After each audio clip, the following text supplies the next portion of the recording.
test. This is rock and roll. Time to rock it from the Delta to the DMZ. Is that... Alright, class, let's finish this part 4 of the Vietnam War. We still have a lot to cover, so let's get going.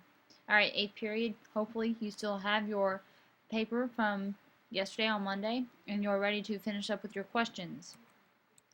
Continuing right along. We were discussing Nixon and his presidency. When he takes office in 1969, a lot of things start taking place. After he takes office, takes oath, he starts pulling out troops from Vietnam. However, he also starts expanding and sending more bomb ammunition in. This is a result of Kent State, eventually the ceasefire of North Vietnam, but then eventually to the end of the war. Alright, so he starts off with Cambodia and Laos, and this is kind of where he starts already getting in a pickle. He invades Laos and Cambodia, two countries that are right next to Vietnam, if you can recall. He hopes to find the Ho Chi Minh Trail and Viet Cong headquarters. This is hopefully to stop their advancement in North Vietnam. However, horrible idea, terrible, completely disastrous, because as a result, we see this as, he's starting to try to become another global war. He's invading countries that are not even involved. He also then goes to the carpet bombings. This is also known as the Christmas bombing. Yes, he bombed on Christmas. He was trying to shock them. However, he violated a national sovereignty and neutrality for breakfast, lunch, and snack. He gave more bombs there than all of World War II. He also lied to the American public. His secret and unauthorized by Congress, his secret plan, well, he finally comes to close and says that was not secret. So as a result of his 1972 bombings, the fact that he continued to, bring in more and more bombs and more issues that had taken place during that time, Nixon was not very well known and well liked during this time. He was the first president, however, to visit the Soviet Union, and comes the SALT I Treaty, where the United States agrees to destroy certain nuclear weapons. His presidency that he did,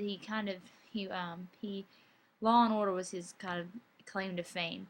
He went after draft endeavors, and he tried to stop student protesters and organized crime. He also had this idea of new federalism, this demonstrating that the federal government programs and giving control to the state and local government. He gave out block grants. These were revenue sharing federal money to kind of coincide for the money that he was using for the bombs. In other words, he really kind of started getting us into a pickle. Eventually, we start seeing his tactics turn to negative in the Watergate scandal and things like that. Continuing. And finally, after Vietnam, the fights had been going around. We know that there was no end. The Vietnamization was not working. Nixon was not very well in bringing us out. Ford was now president in 1974. Right after the impeachment of Nixon, he takes oath, and as a result, we start ending the conflict with the Peace Treaty of 1973. Right before Nixon is impeached. This is the conquest that there was to say that, finally, America, we're just going to stop, continue, we're just going to pull out. Last Americans out of the embassy in 1975. Kissinger, he's the guy you need to know. He is the guy that kind of, he won the Nobel Peace Prize for his efforts in trying to get everybody out. And this is the picture of the embassy of Saigon, where people are trying to leave on the helicopter. Vietnamese counterparts refused it, so a lot of people disagreed with it. The fall of Saigon was on April 25th of 1975, when the North Vietnamese were closing in on Saigon, which was what we heard. President Ford is now in office. President Nixon has been impeached, and he does this in order to he calls for an immediate evacuation, fearing the worst, that all of the troops will be killed if the North Vietnamese attack. So with the United States Marine and the Air Force, they were stationed at secret codes, and this secret code was known as White Christmas. This was broadcasted on the morning of April 29th, and it remained for all the citizens, refugees, and officials who were on high-tail landing zones. And it was said that within 18 hours, more than 1,000 Americans and 7,000 South Vietnamese refugees were flown out of Saigon, which was where the embassy was. So this was a massive evacuation of anyone who does not want to fall to communism, trying to get them out. Finally, on the April 30th, on the morning of 1975, North Vietnamese communist forces eventually break through the gates of Saigon and do take it over indeed. And this is the conclusion of the United States' influence in Vietnam, is the fall of Saigon. Toning out in the significance of the war, this probably to most of you might sound like a chaotic battle, chaotic conflict of this, and he said, she said, the war's going great, the war's not going great, I'm for it, I'm against it, this is wrong, this is right. Well, that's true. That was the war itself. It is, again, one of the most controversial and undisguised wars of our day. So it left, however, despite how controversial it is and how misleading and kind of just confusing the war is itself, it did leave a lot of significance that we need to know that are important for us here today. The biggest thing is that you need to know is that Americans, as a result of this, they grew more isolationist. They lost their faith in their government. This was something that was huge. Please take a moment to write that down. It also proved that media's impact on America can change the role in politics. It can change the minds of people, despite if it's right or wrong. It also cost the United States $200 billion. It ruined LBJ's Great Society because all the programs that were instituting trying to rise up, it completely ransacked and ruined it. It also left us with 60,000 dead people, and then as well, over 600,000 were wounded. 3 million people served in Vietnam. Now, this is not an astronomical number to the 15 million that served in World War II, but its numbers for kind of the war it was significant.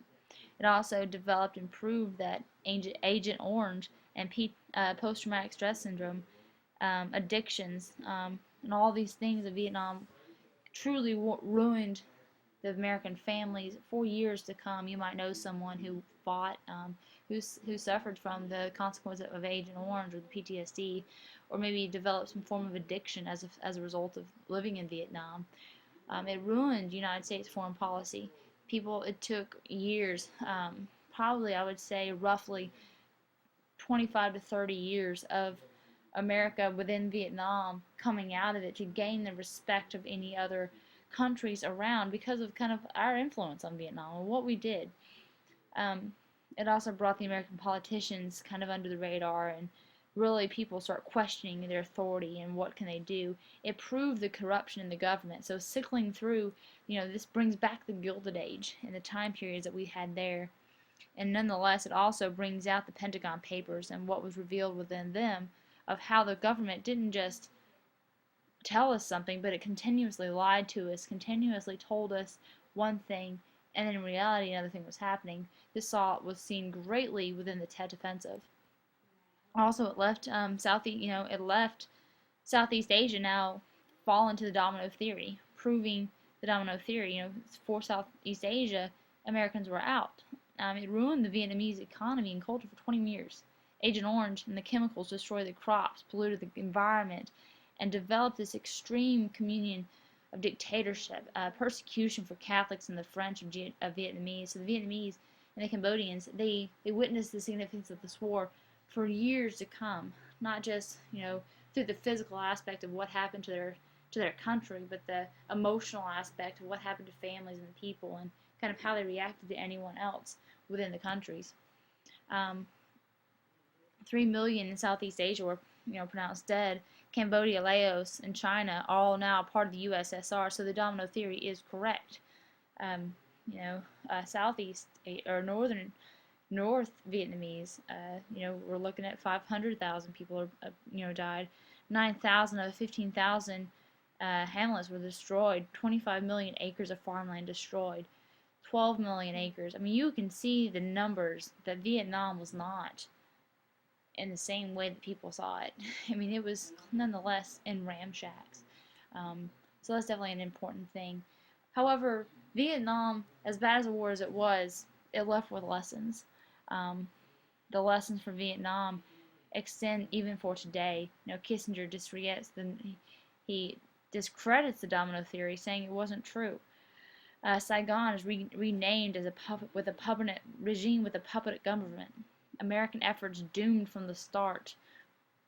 It shows that the North Vietnamese had superior leadership, access to the people, and they have the historical. So it showed that you didn't have to be the most powerful to win a war. You had to be the smartest, have the leadership, kind of like we saw America in the American Revolution.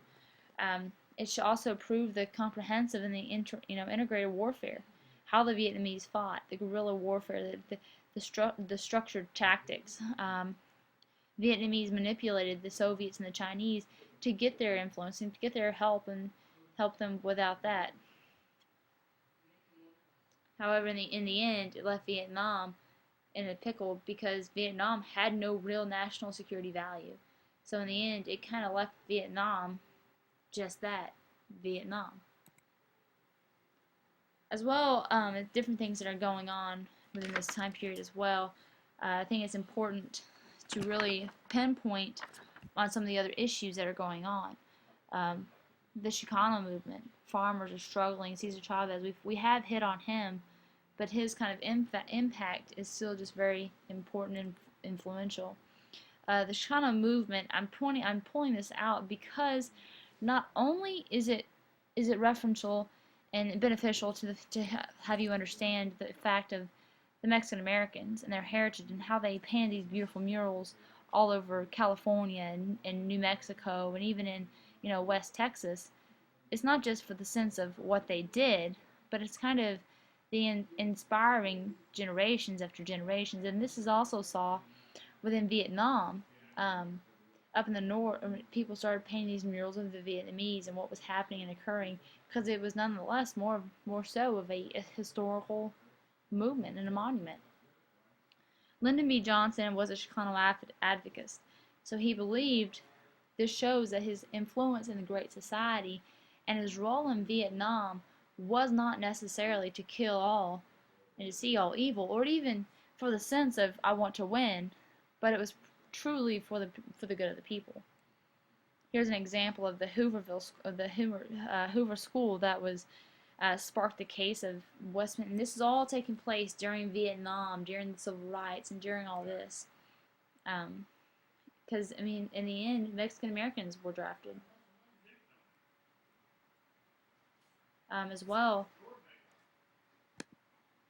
But the importance of the Chicano movement is for you to really reference and really to understand that this was a major impact, was to increase the cultural awareness and bring out the Mexican American heritage in America, because this is a sense the Vietnamese people themselves, and this is kind of how it all tied together. Other issues that are forming within this time period for America specifically is the U.S. oil embargo. We see this again in the 80s and then recently in 2006. This was when in 73, right before the end of Vietnam, where the oil prices are starting to be cut. Organization of Arab Petroleum, OAPEC, decided to cut the production by 25%. Basically, it was until Israel was to withdraw from the armistice of 1949, which was the ending of World War II. And as a result, the United States military and Dutch, they supported to Israel. So until U.S. stopped that support, they were not going to get any benefit. And this is where you would see in a graph kind of the spike and influence of these three time periods of where oil really is where we start kind of having to try to handle with the Arabs and balance that act of Israel and Arab and try to figure that out. Concluding from the era, you can kind of see the War Powers Act I would like you to really emphasize and understand. And then I'm going to go on and do one more video, so if you can just stay tuned for part 5, which will basically be an overall aspect of Vietnam. In 5th period, here's your question for this segment. Please answer that.